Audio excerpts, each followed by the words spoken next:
Okay.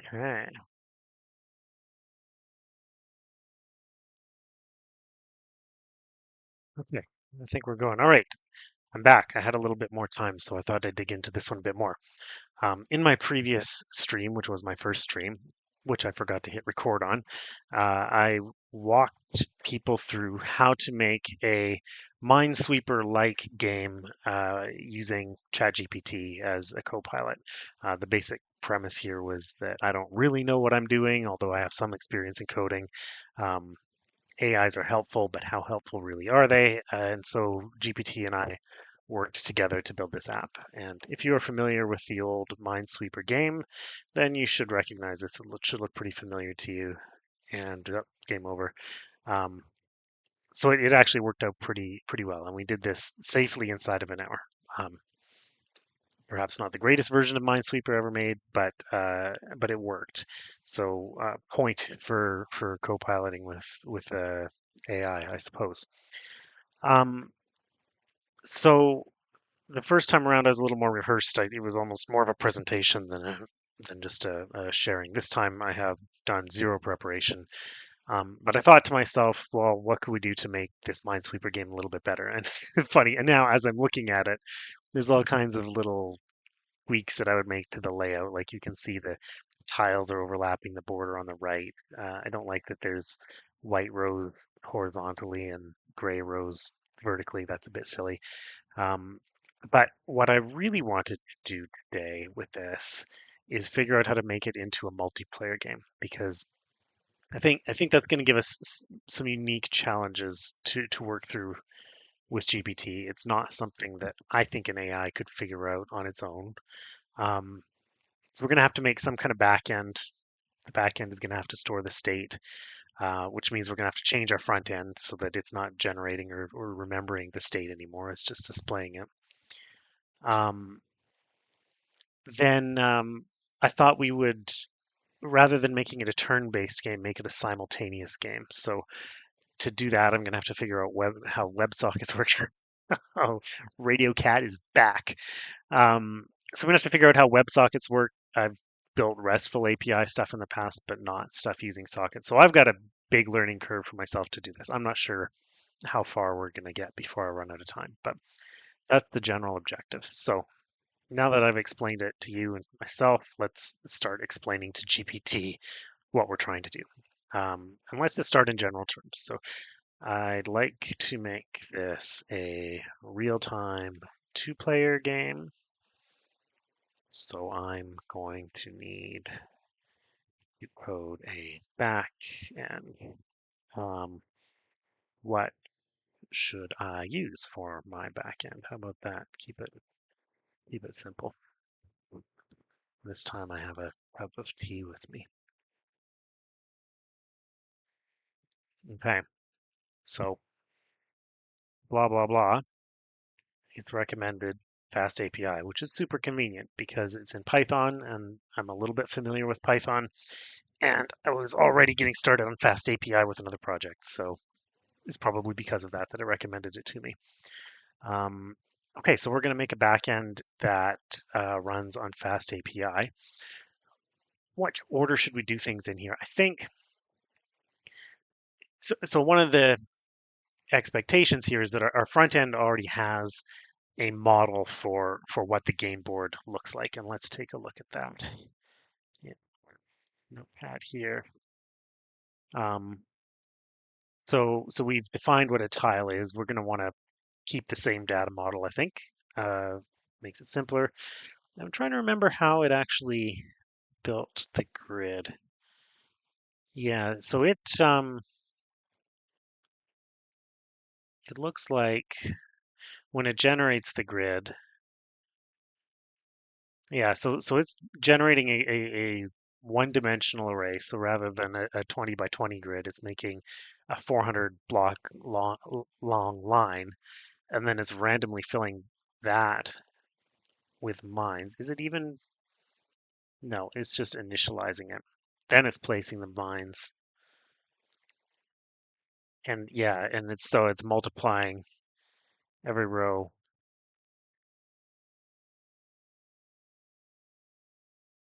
Oh no, it's a random row, random column.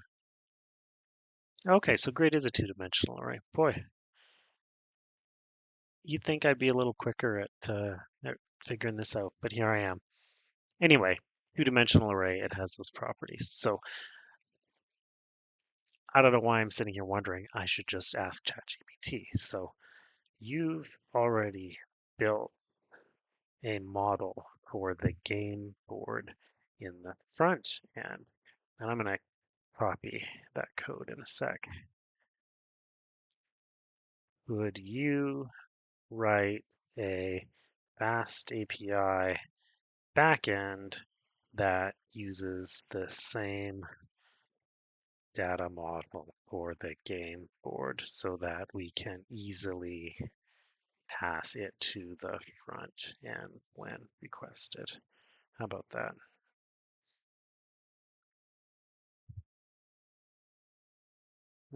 Oh, I forgot to give it my code.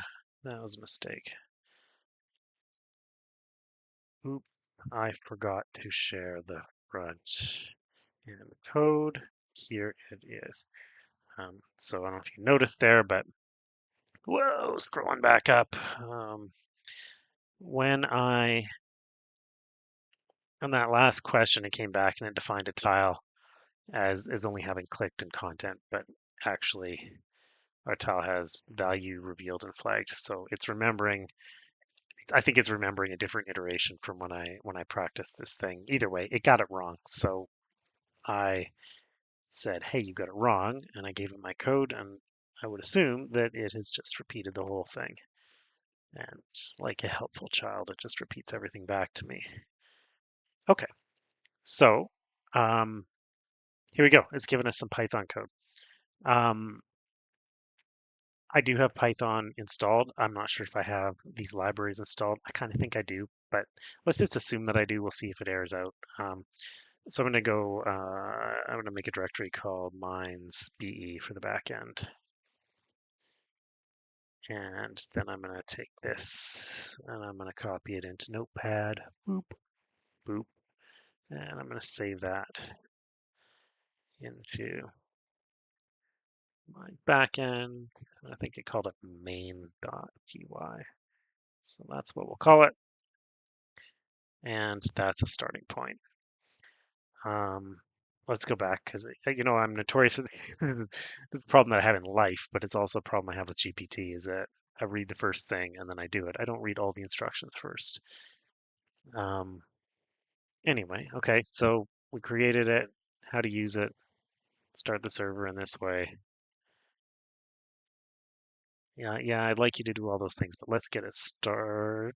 I don't know if there's a point in starting. Oh yeah, because it'll reach. Okay, so I'm just gonna type that in. Whoop. So we're running the back end and we're telling it to reload when it failed. I don't have you. I really thought I had that installed.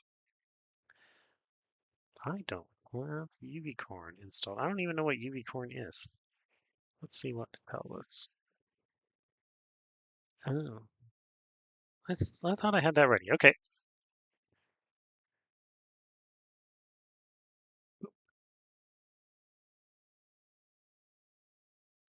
Yeah, what do you think the odds are that I have Fast API installed? Probably not a lot, but whatever. Let's run it. Oh, I see.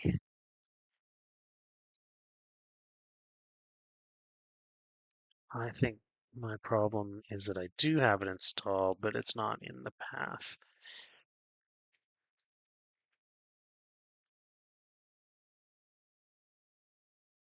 I think I ran this using, yeah, Python. There we go. Okay. Oops. Let's try it this way. I should have remembered this. Python dash m uvi corn main at reload. Let's see how that goes.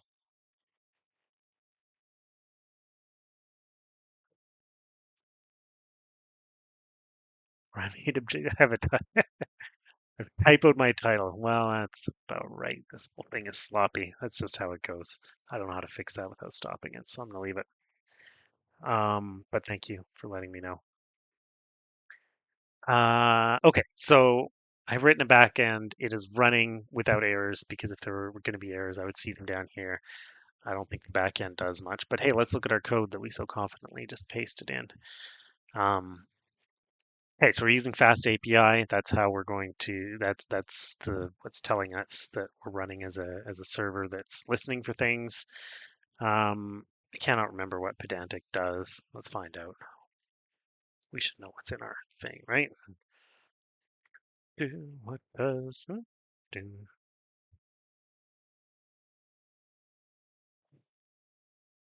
That parsing for JSON. Okay, that makes sense. And then things are kind of looking familiar at the top here. It's written in Python, not TypeScript, but grid size is set the same. Mind count is set the same. Our class has the same attributes to it.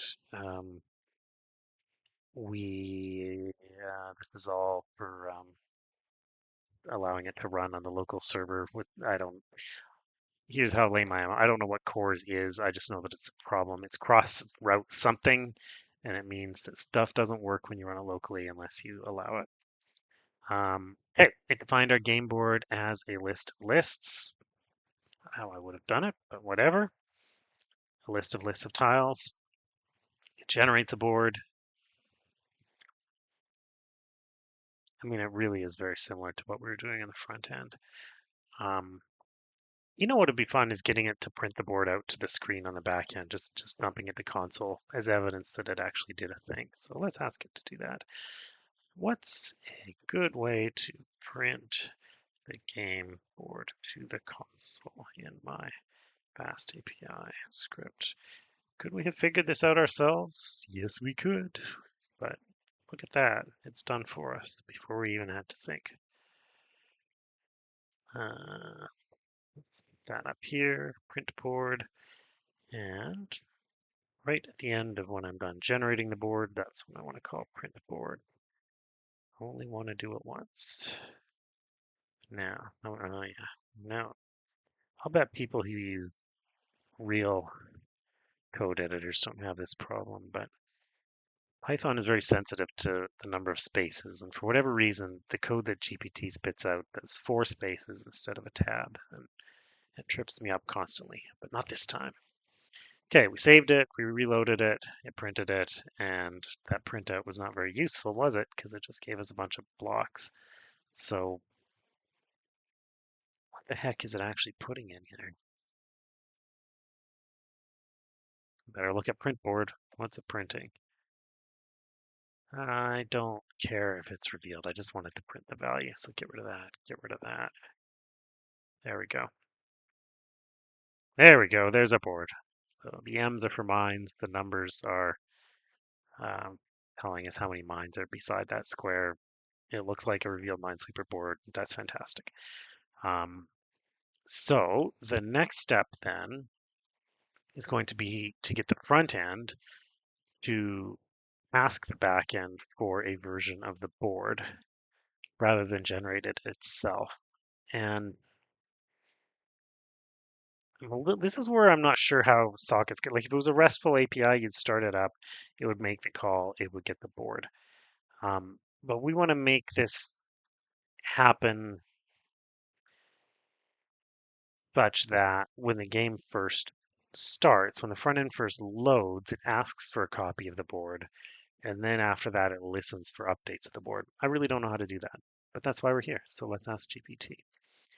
Um, that's great. Thank you. I like to be polite to the AI. I think I get better results. Maybe not because it's doing better things for me, but because I'm working more collaboratively with it when we're getting along and being nice to each other. So that's great. Thank you. Um, I would like you to modify the front end so that it requests the state of the board when it initializes, and then it listens for updates. And I'm just going to outright specify using sockets because the one thing I know is that I need sockets. Off I go. Okay. Yeah, board fetch WebSocket connection. Let's just take a look at it before we paste it in. So what are we doing? We're importing I don't know if people say use state or use state, but use state, use effect, and use ref. And I don't remember totally what state is for state variables. I think effects are things that get triggered when something happens. I do not know what use ref is. Let's just ask it. I mean, come on, right? What is use ref or in React? We're here to learn. It's a hook.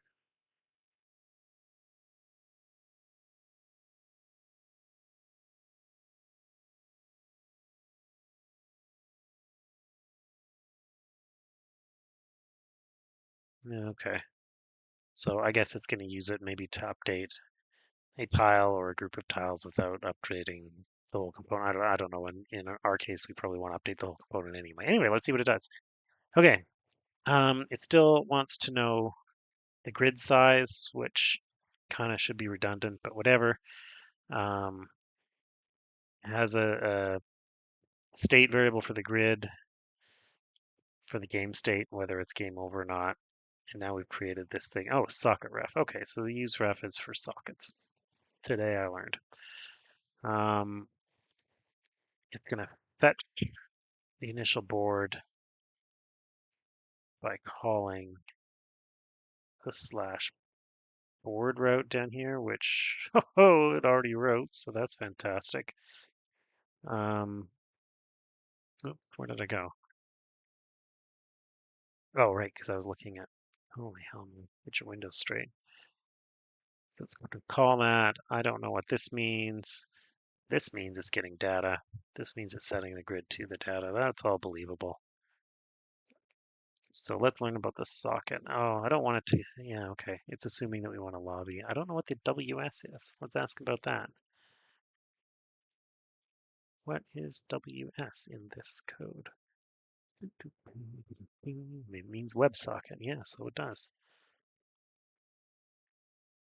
How about that? I feel like that's something I should have known. Um,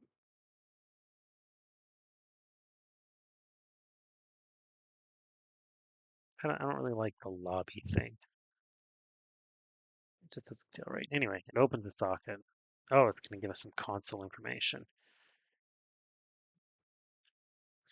Joining the room of the lobby. It's assuming that we're going to have like some sort of pre-room before we start the game, but I don't want to do that. I want people to join to just be in the game. So we're going to mess with that a little bit. Okay, we get a handler for on message. We get a handler for on error. That's never going to happen. And then off we go. And so replace your current use effect and use state in app TSX with this. All right, let's be brave. Let's do it.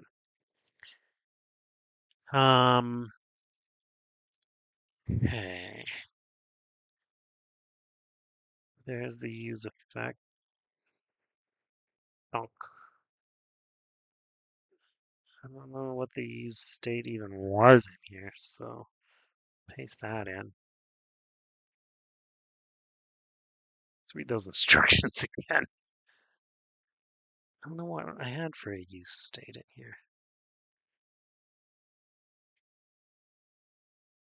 My grid, not my grid thing. Uh-uh.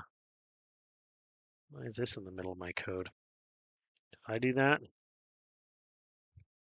Oh, what in the hell did I just paste in here? Undo. Redo.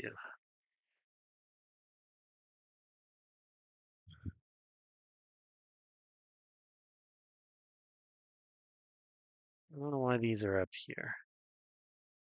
I really think I've bungled it pretty badly, but I'm gonna save it and see what happens. Oh yeah, I bungled it badly because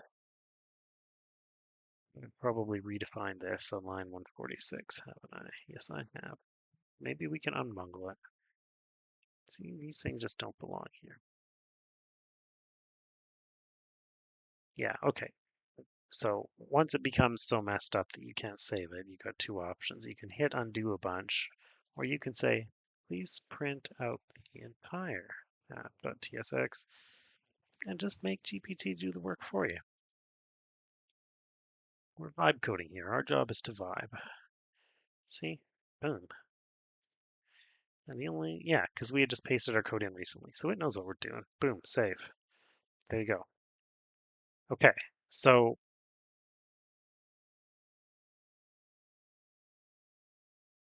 fascinating. Okay, so the backend starts up, it generates this thing. Then we try to hit the lobby. There is no lobby, but it does get the board. I mean, it honestly seems like it's working. So I mean, honestly, this is terrifyingly good if it did work. So let's just bust that up. It is. Look at that. That's what the back end made. Guys, this is unbelievable. Okay. I mean, I'm so shocked. I don't even know I forgot what the next step was going to be. I guess we got to get rid of this lobby thing and figure out how to add players. I'm shocked that worked. Okay, so what have we done? We've created a back end. The back end generates the board now. Front end doesn't bother to generate the board. Um, it just gets it from the back end, and then it opens this. It tries to open a socket to a thing called lobby that doesn't exist. So now, a couple things we can do here. So from the back end, we got to handle this whole lobby thing, give it another name or whatever. We have to basically establish two-way communication, right? So when somebody clicks something in the front, we need to do something in the back and then update the front.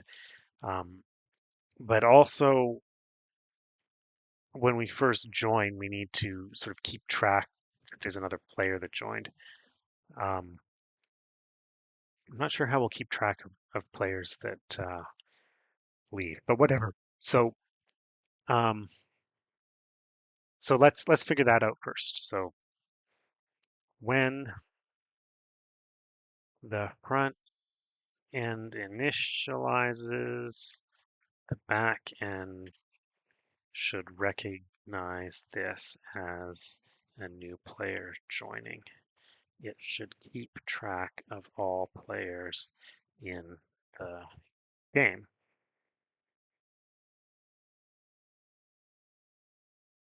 Um, when new players join, the backend should log to console so that we can see it.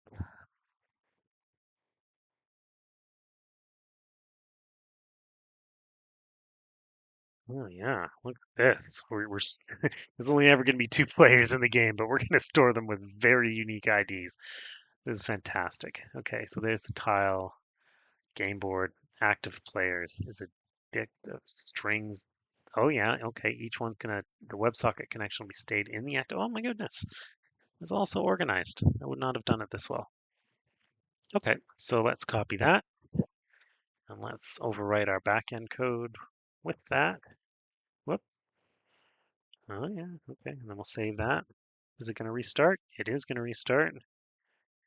Now, it did restart. Now, we're going to have to restart the front end. We don't really have a way of handling that today, but whatever. There's the front end. Okay, you know what's odd is when it restarted, it didn't regenerate the board. We get the same board, don't we? No, it's not the same board, but it didn't print it out to the screen. So that's weird. I wonder why. Um, because didn't we put that in generate board? Oh. I did not give it. Shoot, shoot, shoot, shoot, shoot. I didn't give it a. Okay, so I'm going to undo. So we wrote this nice little print board thing. Well, to say we wrote it is an exaggeration, but together it happened. Okay, so I'm going to save that little bit of code. This is the risk you take when you copy things straight out of GPT is you overwrite stuff that it didn't know about. Okay, so then we go back here, copy it again, paste it over everything. Then we're going to get these little bits that we left out last time, and we're going to put them back in. This is where we print the board, and this is when we call print board. Did I put the right spaces? Yes, I did. Okay. So when it generates the board, the last thing it does is it prints the board. Let's save that. There we go. Now when it initializes, it prints the board. So bring it back up. So if we click over here, it should do that. Uh-oh. Something's going on here.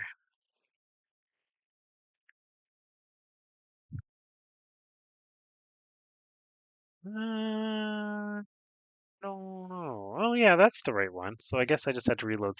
Clearly, I've got some issues with things getting out of sync that we're going to have to clean up as we go. But whatever. It generated this board. It matches the board that the front end has created. And oh yeah, we've still got that lobby endpoint not found. So, because I'm vibing, I'm not going to think about things too hard. Oh, no supported WebSocket library. Oh, I didn't even install the library. All right. We'll get started on that, but we're also just going to tell GPT about our error because when you throw complaints at it at random, it's actually pretty good at figuring out what to do. In the meantime, okay, we're going to go pip install UVcorn standard. I don't know what it installed before, but there goes the standard. Oh yeah, clearly more to install.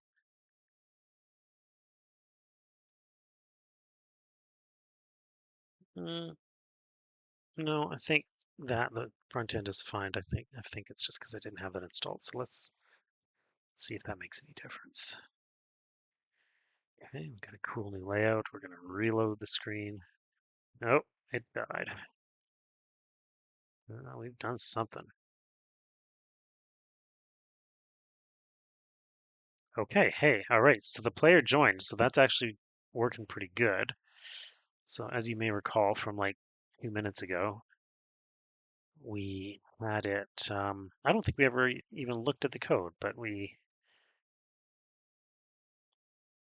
that's a player joined. There it is. Okay, so we got this far in the code before things died.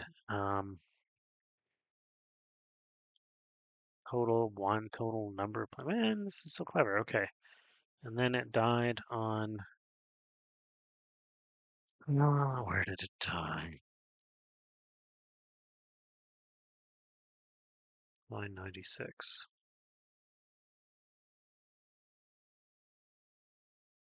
I don't know why that made it die.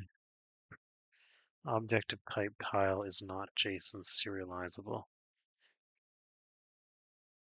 I mean, it really ought to be. So let's tell GPT about this. See what our friend has to say.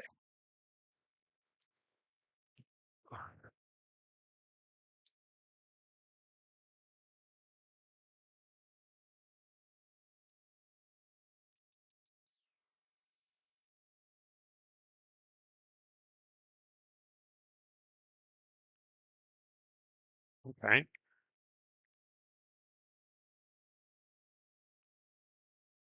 Okay. So what do I take from this? We had this great little thing called game board. Computer's too dumb to turn it into JSON, so we're going to put this little thing in to figure it out. We will serialize it for it. So let's find that line in our code. It's somewhere in my code. Let's look for the word grid, maybe. Because I don't see, I assume it was a front end thing. I already forgot what it looked like. WebSocket.send. Come on. And so maybe it is a back end thing. This is how dumb I am. Can't even tell the difference between the front and the back. Oh, there it is. Staring me in the face. Right, even the back end that failed. Okay, boop. Boop. Is this getting boring yet? Man, I would be bored looking at myself do this. All right, we saved it. We got a new board. We've still got to refresh the front end. And we refresh the front end. And we've got a player that joined. Somehow it knows it's not counting that as two players. That's cool. Okay, so what have we done? We've got the board stored on the back end. It updates the front end. One, boop. I guess that was that line there.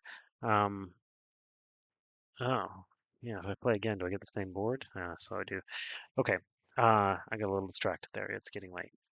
So we built the back end, which stores the board, sends it to the front end. When the front end reloads, it opens a socket of communication to the back end.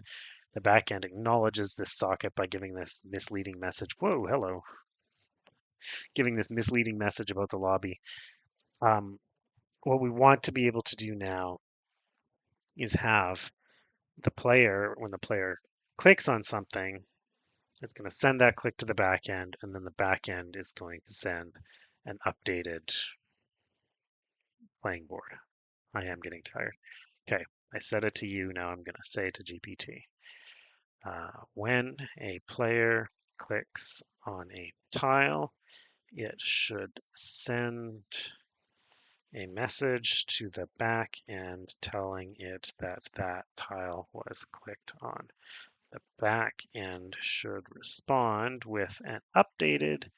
The back end should uh, calculate the effect of that click and then send an updated game board and game state to the front end. And we might as well tack on there that the game state should include, what do we call the game over thing? It had a thing. Uh,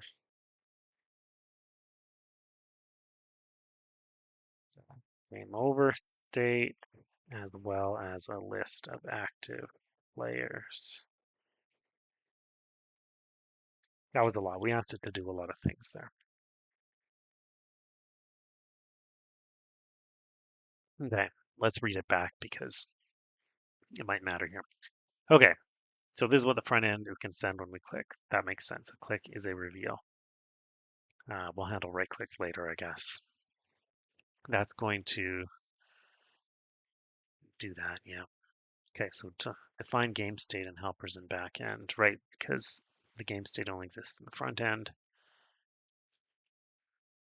Okay, so game state, this serialized board, this is just taking care of, yes, making it JSONable or whatever it was talking about before. Get active player IDs. It's really obsessed with this room ID thing. I'm going to leave it because I don't think it's going to hurt us, but I don't want rooms. I don't want lobbies. It's not a hotel. It's a game. Um, Reveal tile.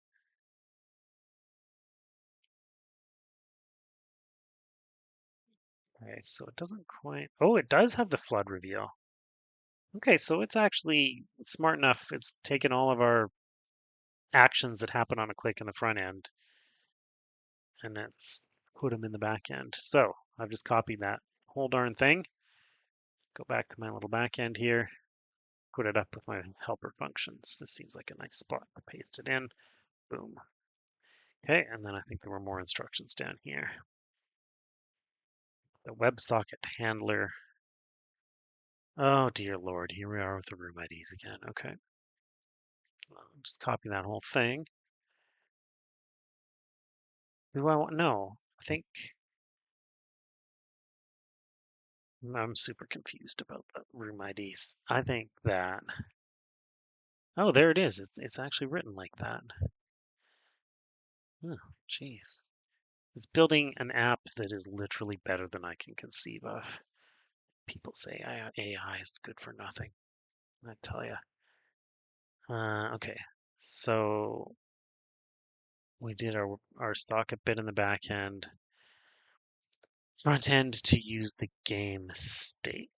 So there's a socket on message here. So let's find our socket on messages in the front end. There they are. Let's add a message here. And I'll bet really we were supposed to put it inside of that. Yep, we were. If message type equals board update, set grid there. Well, it's not meant to copy the whole thing. We were meant to copy one line. There's where my experience really comes in. My experience of frequent and many failures kind of made me realize I was about to fail there. Okay, front end restarted. I think the back end was restarted. I must be getting tired because I already forgot what we were doing here. So let's just play it and see what happens. Okay, we've started the game. Where's my front end? Do. Come back. Reload. Okay, so it should sort of look like this map. Ah, cool. Something's working because something's broken. Um, so let's see what's happening here. We are sending the state to the back, I think. What the hell is happening? It's just drawing over it or something. Let's see if I hit a mine. There we go. Mines still kill me. Okay, so whoops. No, that's good. It's remembered the game state is that I lost. But okay, so let's restart the back end, get ourselves a new board. Try again. Okay, so let's puzzle through what's happening. I'm clicking on the tile. It's flashing. The correct thing is flashing, and then it's disappearing. So what would be causing that?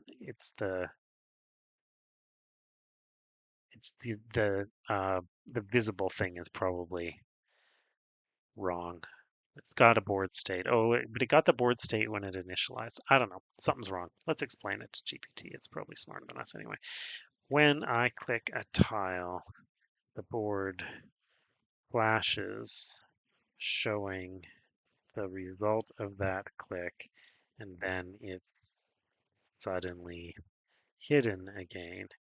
The tile that I click remains visible, but the recursive blank tile thing doesn't work. That's a weak description. If it can figure out what's wrong here, I'm amazed. Okay.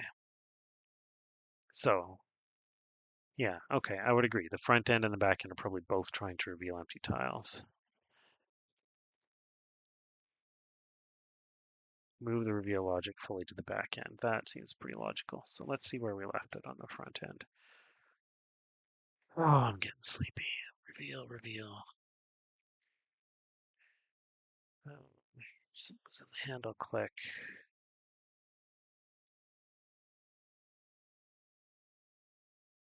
There it is. Reveal empty tiles. So if it's a bomb, do game over. If it's this, but really, we don't want any of this. Well, I guess we still want the bomb thing, but we don't want to set the grid. Okay. I'm so tired. I'm coding myself now and not letting the GPT handle it. That's weak. Let's save that, see if it makes any difference. Whoops. Reload. What did it look like? Top corner was good. Yeah, well, okay. So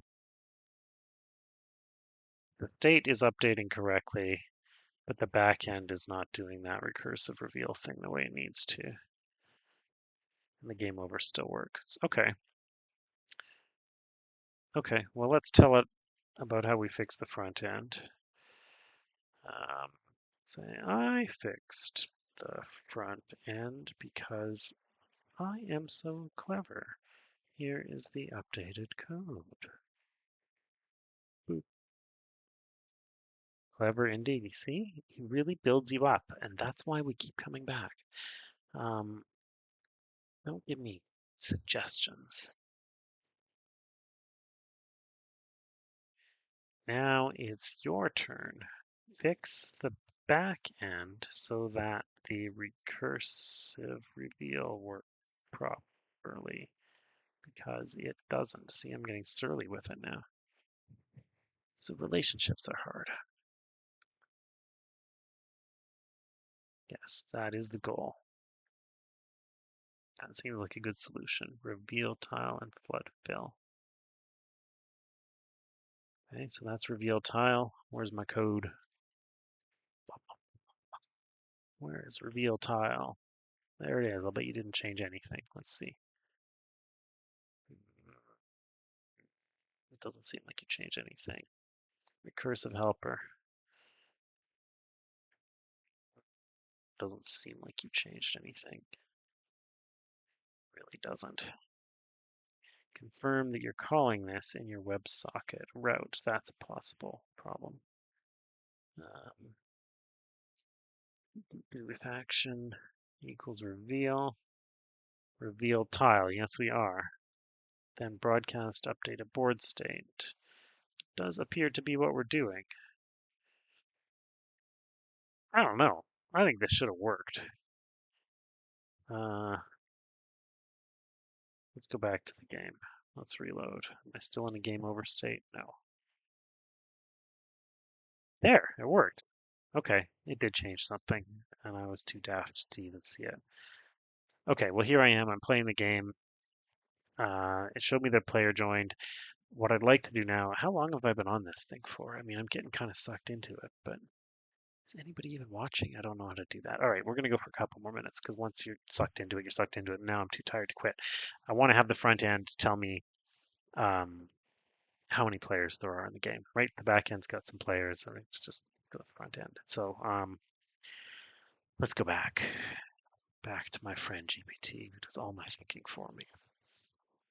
I want the front end to show a list of users that are in the game.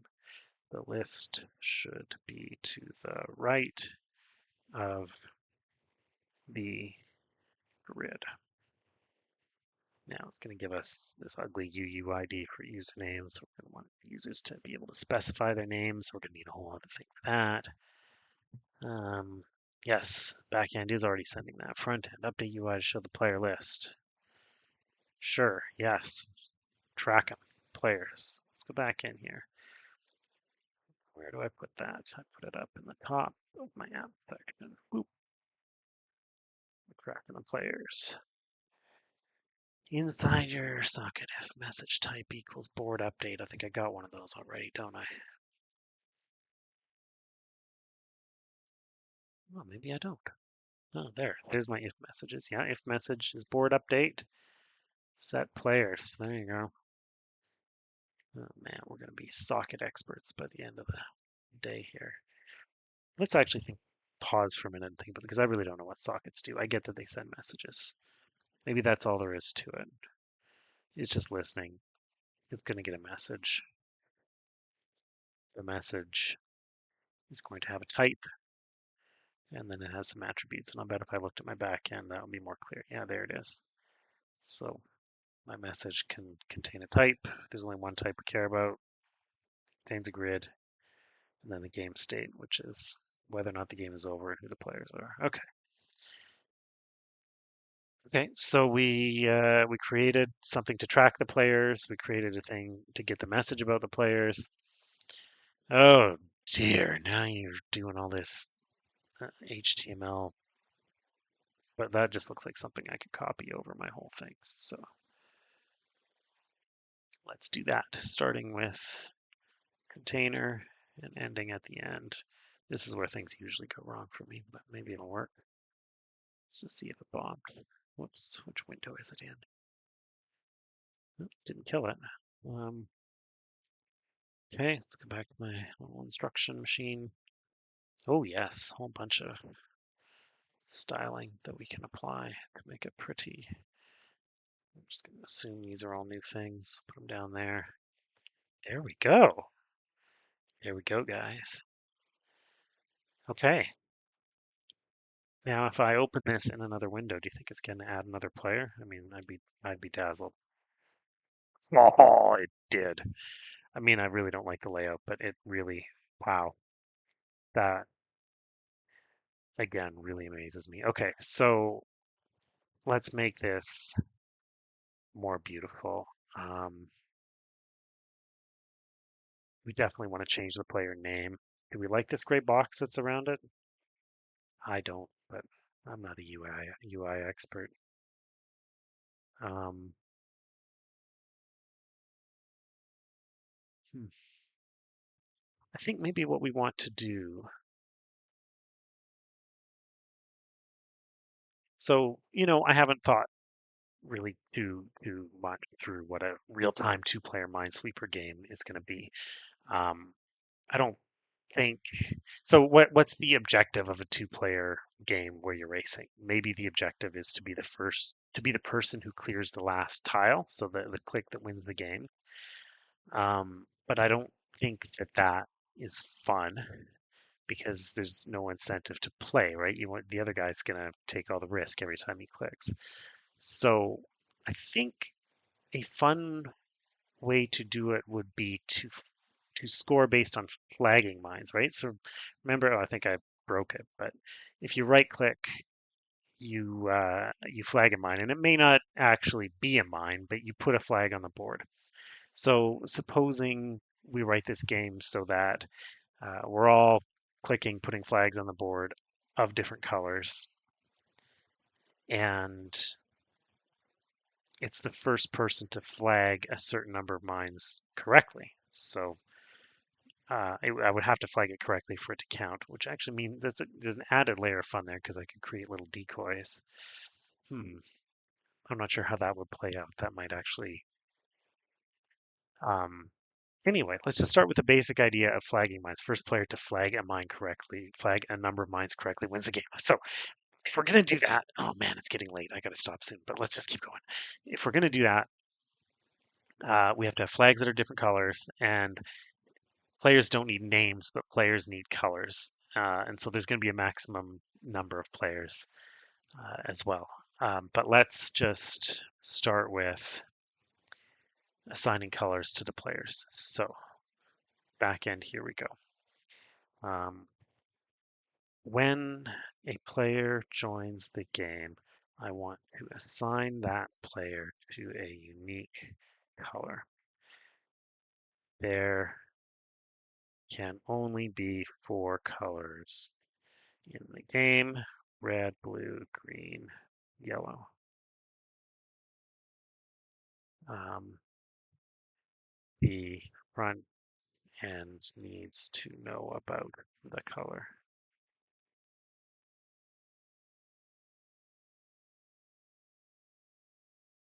And what's going on here? Boop, boop. Um, so, well, yeah, there you go. Playing with the gets. Okay, so we're gonna add this. Let's revisit our backend code. There it is. It's starting to get long. We're really making something here, guys. There's the player colors. I don't know what this does. Player colors, it's defining a variable that is a dictionary of strings. I don't like, I should know what that means, but I don't. So what does this do? That's the other great thing about our Copilot friends is they just explain stuff to you. This is a variable name. This is a type hint saying the variable is a dictionary where keys are strings and values are strings. Well, it seems a little obvious in retrospect. Empty dictionary, because dictionaries are squiggly brackets.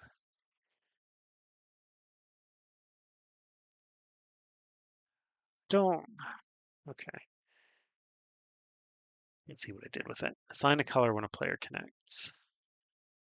So let's take a look. Why don't I just drag this over here and we can look at both at the same time? Like there's using your brain, right? Whoops, hide that. Make that go that way. Put this over here.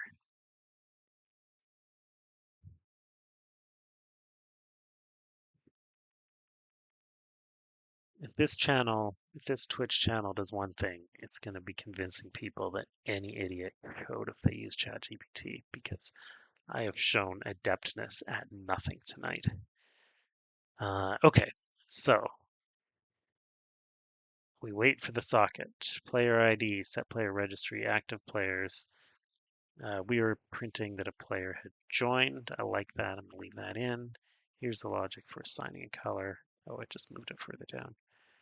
Oh, and then if available colors. Oh, there you go. And if you can't be a color, you're a spectator. Well, geez, this thing thinks of everything. Okay, so all of that is going to go up here. Save. Then, wait.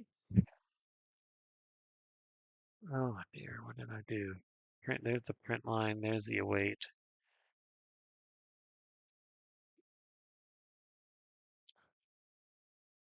Send game state. Why is it doing that? Oh, because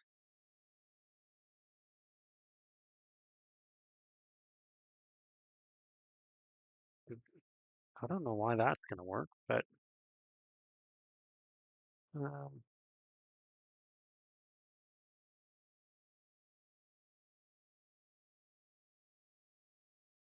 okay. You know what? There's enough modifications. I'm just going to copy the whole chunk because I'm going to get it wrong. I do not know why it's okay to do this instead of this. Um, but I trust it. Okay, let's just do the whole thing.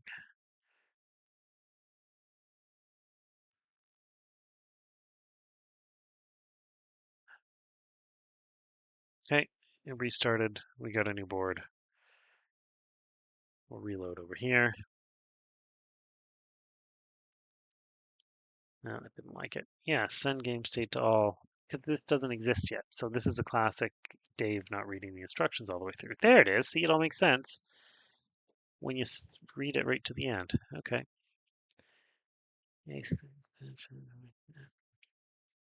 Boop. Now we have the send game state to all function. Now it's reloading. Now we have a new board. Now we pull up our front end and we reload. And ooh, I wonder what happened. Player joined, player disconnected. Hmm. Hmm. Oh, that's because once again we did not follow the instructions. Another emergent theme here tonight. The problem is never the machine. Okay. Change player's state to. I'm gonna have to stop this soon. I can't think straight at all. Uh,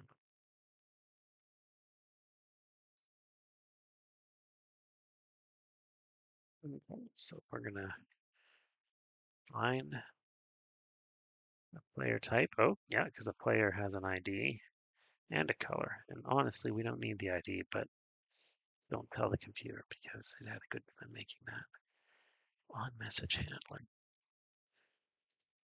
Yep, message type equals born update set grid, set game over, set players.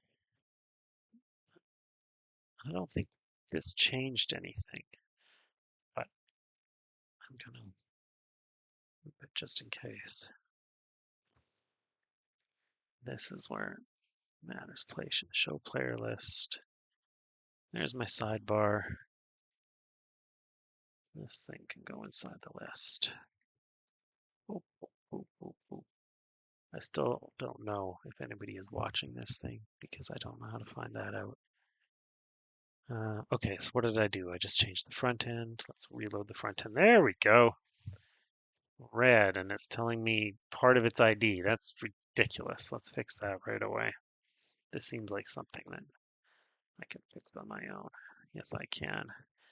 And then I really don't want it to be that small. So let's make it like this is an H3, so we'll make it an H4. Look at Dave doing his HTML like he's back in grade school. This is not attractive. I would like that to be much larger.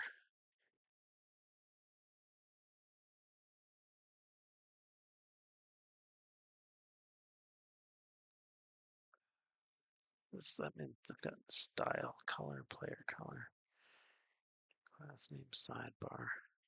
Why is that H3 smaller than that H3? I guess because it's inside a list.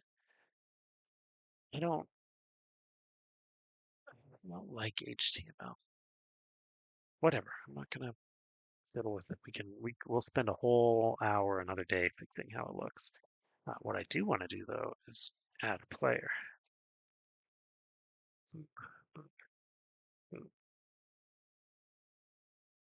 What is this?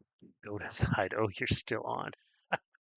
Yeah, I'm getting more and more tired as I go. Hey, okay, so let's do a recap because again, I don't know who's watching this. We started out earlier in the day building a Minesweeper game, a Minesweeper-like game, and the whole idea was to figure out how fast we could do this with the help of ChatGPT as a co-pilot. Um, we did it in 38 minutes, but I forgot to hit record. So you just have to trust me on that. It is late. Um, so we did that earlier in the day. Then I came back on because I thought that was fun. Let's do it again. And so now the goal, and I've been at it for like an hour here, is let's take that Minesweeper game that we already made and let's turn it into a multiplayer game. So I've very slowly, very painfully been working through doing that. Um, so again, everything I do, I'm using ChatGPT as my buddy to help me do it. Constantly, continuously as we go, I'm demonstrating my lack of understanding of pretty much all aspects of it and how GPT is making up for that. We've gotten to the point now where we have written a backend which holds the state of the game. We took all the state stuff out of the front end, and so we made it so as you click, it's sending a message to the back end, and then the back end's updating the state and sending it back to the front end. Looks like Minesweeper. And now we're just introducing this concept of players. So you see, I've got two windows open. Both windows are showing the same thing as they should at this point. There's a red player and a blue player. I don't think the player will leave when I close the window, but I'm going to try that. It worked. And this is the thing. This is what we have demonstrated time and time again over the last hour is that stuff that I haven't thought of yet, GPT has already done for me. And I'm just constantly floored by that.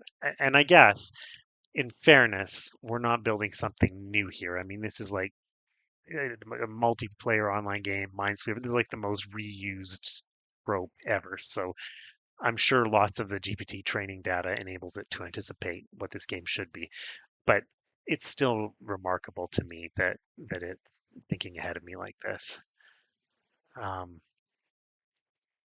yeah, nothing could take longer than Wingspan multiplayer.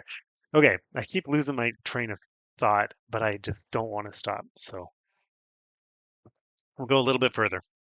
So we've got a red player, we've got a blue player. Amazingly, it adds and removes players as I open windows and navigate.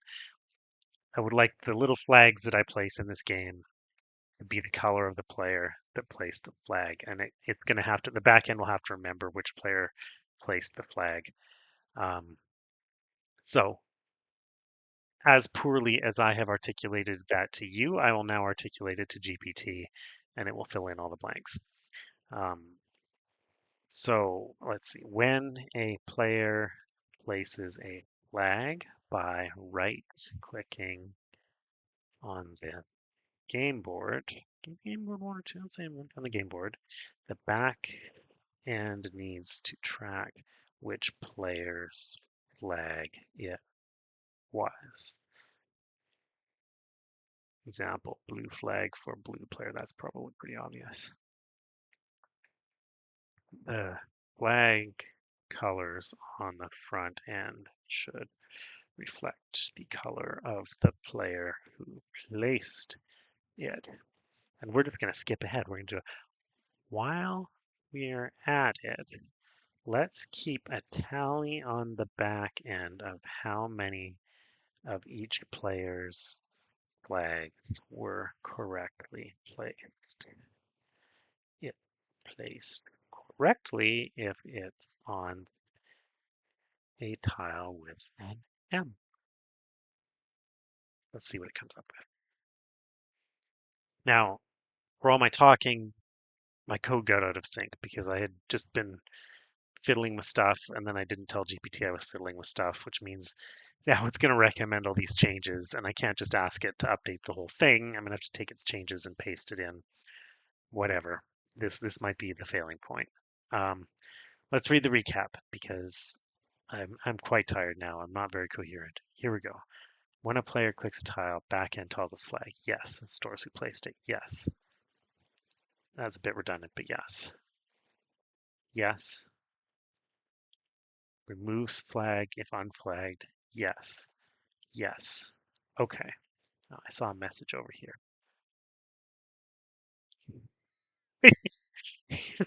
Well, you know what? I have a pile of monitors, but I'll still take your two monitors. I have no excuse for not having control panels on different screens here, other than I'm a little bit green. But thank you for the suggestion and the reminder. Okay, let's go back to our code. We're looking at the back end. Boop, there it is. And way up at the top where we defined our tile, we need to add who it was flagged by because that's what we asked for. Put it in, get the right number of spaces because Python, boop, boop, boop, there we go. All right, now we have to create this variable, which yeah, there we go. We put it with our other variables because it looks a lot like them. Um, okay, now we gotta go back to where we're looking at our actions. Where were my actions? Holy, there. What? If action equals reveal, else if action equals flag. Okay, we've already got that. I'm just gonna take everything inside that elif right down to the bottom. Oh no, it's gonna be the wrong number of tabs. Oh, Python. Elif action equals flag. Get that bubble away. Okay, we're gonna put it here. And then the end of that block was await send. And that was the end of the block there. And we need 1, 2, 3, 4, 5, 6, 7, 8, 9, 10, 11, 12 spaces. Copy the 12 spaces, put it in front of each thing. This was one thing I got good at when I was young is rapidly tabbing things. Okay, does that line up? The await lines up with the else and all the ifs. It's all within the elif. I think we did that right. Okay, send game state to all. That's up here. If you've been on for a while, you remember me screwing up this part, but now I remember where it is. And I'll just copy like that. This one has all the tabs correct. Boop. Serialized board. I don't even remember writing that function. And you know why? Because I didn't do it. GPT did it. Serialized board. Oh, I'm getting summoned by the family here. Now, I had a friend tell me today, if you're going to do streaming, make sure you know where your mute button is. I think I know where it is. So I'm going to mute myself now. No, I'm not.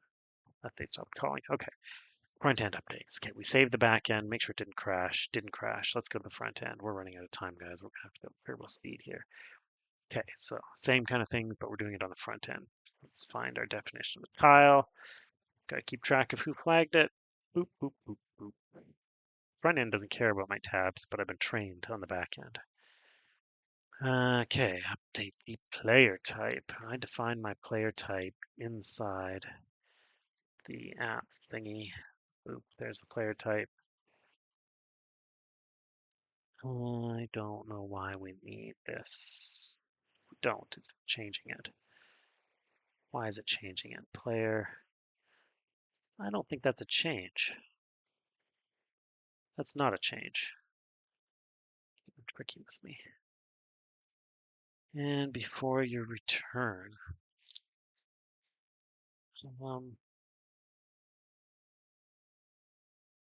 gonna look up the find players calling by ID. Where am I supposed to put that?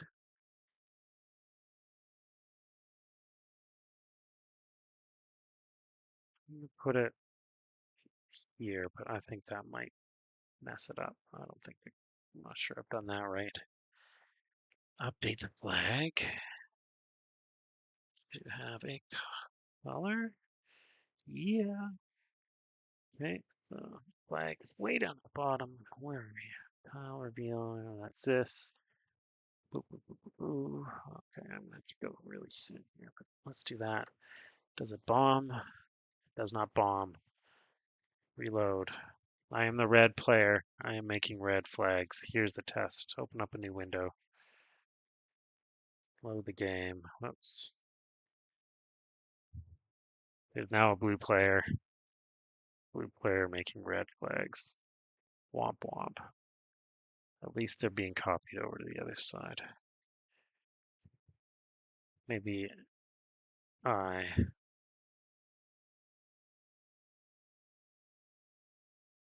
Yeah, I've done something wrong here. I probably just ignored a thing. So now we share our code with GPT and shamefully ask what we did wrong. Alas, I must have done something wrong again. The red flags work great, but the blue player is also placing blue flags. Maybe. Let's not speculate. I'll speculate between you and me. I think that it's doing it right. It's just not displaying a blue flag as blue.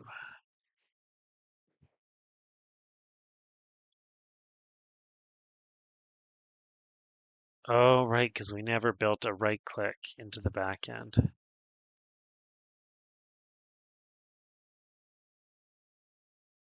Oh dear.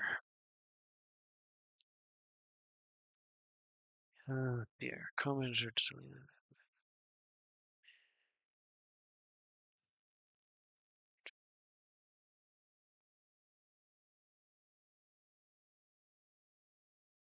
All right.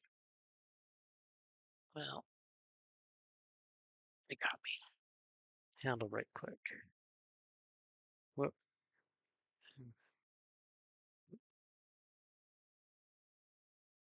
That cannot be everything, though. I'll be shocked if that fixes it. Whoop. I didn't even right click. Yeah.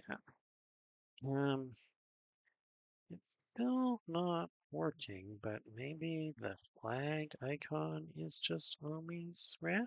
Sometimes it helps to give it kind of leading questions. I better check my messages. Oh, I missed a whole bunch of messages. Um, oh, that's funny.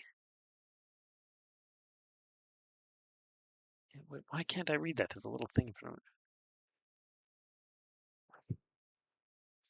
During work hours. Yeah, I'm close. Don't worry. Okay, what's actually happening? These browsers don't apply. In many cases, the flag emoji ignores. Yeah, so replace this with a styled shape or icon. Thing is, I like the triangle.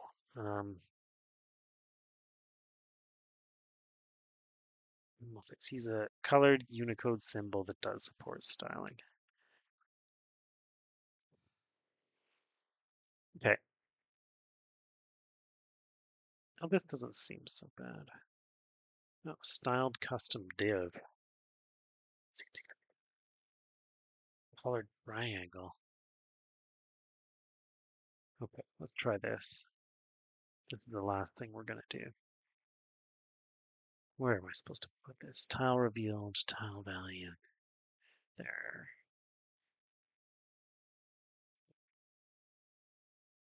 This little bit of code here. Replace with this huge pile of code here, all to draw a little triangle. And why not? There we go. Ah, there we go. Okay, I'm red. I'm making red triangles over here. I'm blue. I'm making blue triangles. Who knows who the gray triangle was? Ah, this seems like a pretty good spot to end it on. But let's just reload it with a fresh board and see what it looks like. And we'll have the red player join. We'll have the blue player join. We'll cheat by looking at our board. Red player is going to go there. Yeah. Blue player, he's quick. He's going to flag a couple mines. Oh yeah, he's got those. Red player can't get them, but he can get these ones. Oh, guys, I think we're building a game here. Okay, I'm gonna stop streaming at this point because I am very tired, as I've said a few times. We've done a cool thing. We made a two-player game. The two players are sharing the same game state. If we do this again, I think we've first of all we've got to make it so that it keeps score. We'll do a little score counter for who's flagged the most correctly, or maybe not. I mean, I think maybe we got to strategize about this game a little bit because if we get instant feedback when we placed a flag, then we would know if we placed it correctly or not. So maybe we just keep that hidden, and it's a surprise when we meet the threshold. Anyway, whatever we do, we have to set up some rules for how to actually win the game, and then if you lose the game, oh, it does say game over. We gotta update our game over a little bit so that it says who won. So lots we can still do on Minesweeper. Um, I never really end these things properly, so I'm just gonna say see you later and press the stop button.